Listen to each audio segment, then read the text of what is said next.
The dining table looked beautiful, that evening polished wood, reflecting the warm glow of golden lights. Plates arranged neatly, food prepared with care and quiet hope. I had cooked since afternoon, moving between the kitchen and the living room, making sure everything was perfect. Tonight mattered. My husband had invited his friends and a few relatives over, and I wanted them to see us as a happy, successful couple. I wore a simple dress, nothing flashy.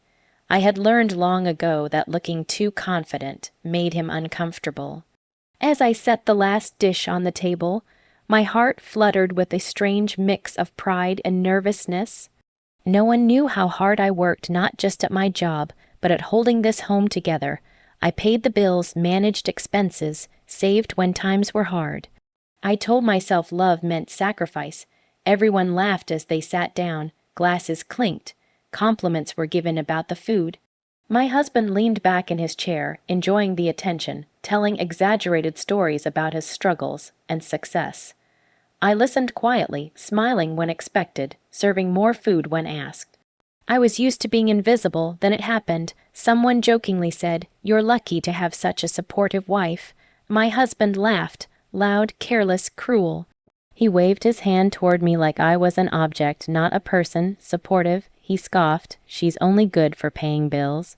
The room went silent for half a second, just long enough for his words to settle into my skin like poison.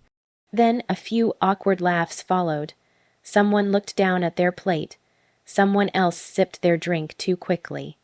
My ears rang. My fingers tightened around the serving spoon, only good for paying bills. He continued, emboldened by the weak laughter. "I mean, let's be honest, that's her role. I handle the real things. The real things." I felt my face burn. Every sacrifice flashed through my mind, working overtime while he found himself covering rent when his business failed, paying credit card debts he never even acknowledged. I had sold my jewelry once without telling anyone, just to keep us afloat, and this was how he saw me. I wanted to speak, I wanted to scream, but my throat closed, heavy with years of swallowed pain. I glanced around the table, hoping, just once, someone would defend me. No one did, so I smiled. I served dessert with steady hands, while my heart cracked quietly inside my chest. I nodded when spoken to. I laughed when expected. Inside, something fragile finally broke. Not loudly, not dramatically, but completely. After dinner, as guests prepared to leave, my husband looked pleased with himself. He didn't notice how silent I had become. He didn't see how my eyes no longer searched for his approval. That night, after the house emptied and the dishes were stacked, I stood alone in the kitchen. The smell of food still hung in the air, but it felt sour now. I stared at my reflection in the dark window, tired eyes. Forced strength, a woman who had given everything and been reduced to nothing with one sentence. "You're only good for paying bills." I whispered the words aloud, letting them echo. They didn't hurt any more. They clarified. I realized something then. The same hands he mocked were the hands holding everything together. The same money he belittled was the foundation beneath his feet, and he had no idea how easily foundations could shift. I turned off the kitchen light and walked to the bedroom, my steps calm, my mind sharper than it had ever been. For the first time in years, I wasn't crying, because this was the last dinner where I would be humiliated. And he had no idea what was coming next. The bedroom felt unusually quiet that night, as if the walls themselves were holding their breath. The soft hum of the ceiling fan was the only sound, steady and indifferent, unlike my racing heart. My husband fell asleep quickly, turning his back toward me without a second thought, as if the evening had been nothing more than another successful performance for him. His breathing grew heavy and even. Mine did not. I lay there staring at the ceiling, replaying the dinner scene again and again. His laugh, the way his words landed on the table like a verdict, "You're only good for paying bills." Each repetition cut deeper, not because it was new, but because it confirmed what I had always feared. That no matter how much I gave, it would never be enough to earn respect. Eventually, silent tears slipped down my temples and soaked into the pillow. I pressed my face into the fabric so no sound escaped. Crying had become something private, almost shameful. I had cried enough over the years when he dismissed my opinions, when he took credit for my sacrifices, when he spent money carelessly knowing I would cover the damage. Tonight, though, the tears were different. They were not begging for love. They were mourning an illusion. I remembered the woman I used to be before marriage, ambitious, hopeful, proud of her independence. I remembered how he admired that strength once, or pretended to. Somewhere along the way, my strength had become inconvenient to him, so I shrank myself, I stayed quiet. I paid the bills and called it partnership. Around midnight, I slipped out of bed and went to the bathroom. Under the harsh white light, my reflection looked older than my years. I splashed water on my face, then gripped the sink and looked into my own eyes. "What if you stopped being silent?" I whispered. The question startled me. It felt dangerous, empowering. Terrifying, back in the bedroom, I sat on the edge of the bed and picked up my phone. The screen glowed softly in the darkness, lighting my hands, the same hands he had reduced to a joke. My fingers trembled as I scrolled through my contacts. Names passed by quickly, friends I hadn't spoken to in months, coworkers who respected me more than my own husband ever had. I stopped at one name. Just seeing it slowed my breathing. This was someone I trusted. Someone who knew the truth about the accounts, the investments, the paperwork I had quietly managed behind the scenes. Someone who had warned me once, gently, that love should never cost dignity. I hadn't listened then. I hesitated. Making this call would mean admitting that something was broken beyond repair. It would mean stepping out of the role I had been assigned and into one I had been avoiding. I glanced back at the bed, at the man sleeping peacefully, unaware that the power dynamic he enjoyed was built entirely on my silence. Something inside me settled. I wasn't angry anymore. Anger burns fast and fades. What I felt now was calm, cold, clear, and steady. A calm born from clarity.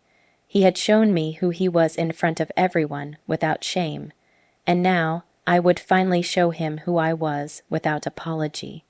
I locked the phone and set it down for a moment, breathing deeply. This wasn't revenge fueled by hatred. It was self-respect demanding action. I lay back down, closed my eyes, and waited for morning, not with fear, but with purpose. Tomorrow I would make that call. Tomorrow, things would begin to change. As sleep finally found me, one thought echoed softly in my mind, strong and unshakable. If I was only good for paying bills. Then it was time to decide who deserved the privilege. Morning arrived quietly, almost mockingly peaceful. Sunlight filtered through the curtains, painting the room in soft gold, as if nothing in my life was about to shift. My husband woke up in a good mood, stretching, humming to himself. He barely glanced at me as he got ready for work. No apology, no acknowledgement of last night. To him, the humiliation he had served me was already forgotten. That was when I knew. Waiting for understanding from him would be a lifetime sentence. After he left, the house fell into silence again, but this time it didn't feel suffocating. It felt like space. I made myself a cup of tea and sat at the dining table, the same table where I had been reduced to a punchline. The memory still stung, but it no longer controlled me. I picked up my phone. For a moment, I simply stared at the screen. This call wasn't about anger. It was about truth, about finally using the voice I had been quieting for years. I took a deep breath and pressed call. The line rang twice. Hello, came the calm, professional voice on the other end. "It's me," I said, surprised by how steady I sounded. I think it's time." There was a pause, then understanding. "Are you sure?" "Yes," I replied, and I meant it.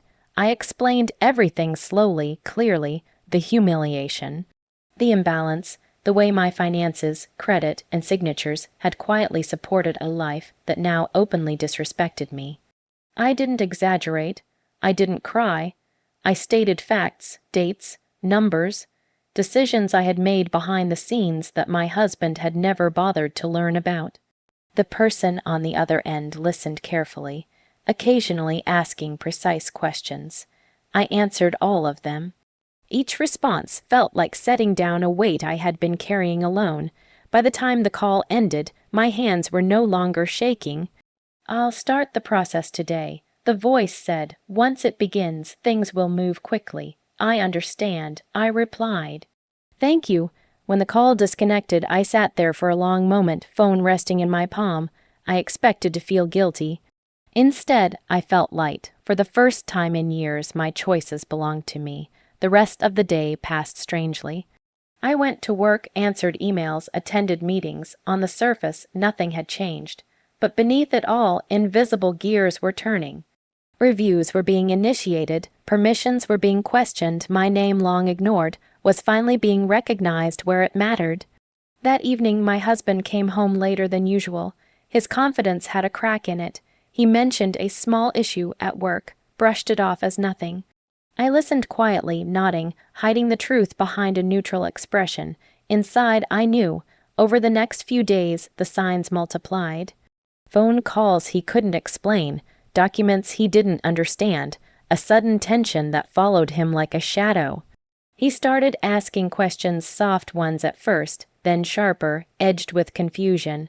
I watched it all with a calm that surprised even me. One evening, as I stood in the kitchen, he stared at me like he was seeing me for the first time. "Did you change something?" he asked, half joking, half worried. I met his gaze and smiled gently. "I just made one call," I said. He laughed uneasily, not realizing the weight of those words. That night, as I lay in bed, I felt no triumph, no cruelty, just certainty. I hadn't destroyed anything. I had simply stopped holding everything together for someone who thought my only value was money. And once you stop holding something up, it reveals exactly how weak it truly is. The collapse didn't happen all at once. It came in waves small enough at first that my husband believed he could outrun them, fix them, charm his way through like he always had. But each day the cracks widened, and the confidence he wore so easily began to slip. It started with a phone call that left him pale. Then another. Meetings were canceled. His voice lost its certainty when he spoke, replaced by irritation and disbelief. At dinner, he barely touched his food. The same table where he once humiliated me now became a place of silence. I watched him carefully, not with satisfaction, but with clarity. This wasn't revenge fueled by cruelty. This was the natural result of disrespect meeting reality. One evening, he finally snapped. "What's going on?" he demanded, throwing his keys onto the counter.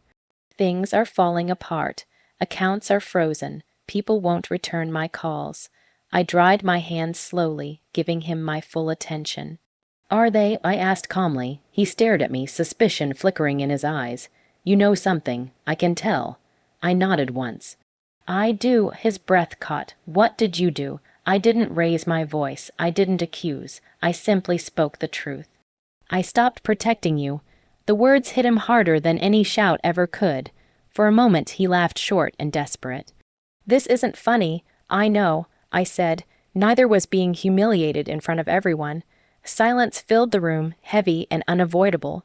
His face shifted from confusion to realization.